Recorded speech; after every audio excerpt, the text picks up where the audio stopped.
ফর্সা হওয়ার জন্যে ই ক্যাপ 200 প্রতিদিন রাতে একটা করে খাবেন। আর একটা ই ক্যাপ ফুটো করে এ থেকে আপনার তরল মেডিসিনটা নেবেন এবং আপনার বাদামের তেল একসাথে মিশ্রণ করবেন এবং সেটা আপনার ফেসে নিয়মিত মানে ফেসে 2-3 থেকে 5 মিনিট আপনারা মাসাজ করবেন এবং সেটা শুধু রাতেই করতে পারবেন, সপ্তাহে 2 দিন। মাসাজ করার পরে মুখ ধোবেন না, বরং ঘুমিয়ে পড়বেন। সকালবেলা ঘুম থেকে জেগে উঠে তারপরে মুখ ভালোভাবে ধুয়ে নেবেন। এবং ই ক্যাপ 200 আপনারা প্রতিদিন রাতে অবশ্যই একটা করে খাবেন এবং সপ্তাহে 2 দিন এই মাসাজটা করবেন এবং এটা অবশ্যই কার্যকর হবে।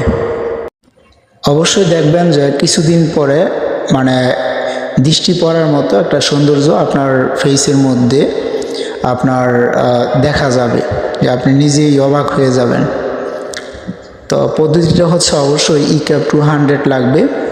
200 ই ক্যাপের সাথে আপনার বাদামের তেল মিশ্রণ করে মুখের মধ্যে মাসাজ করতে হবে 2 থেকে 5 মিনিট এবং সারা রাত্র রেখে দিতে হবে।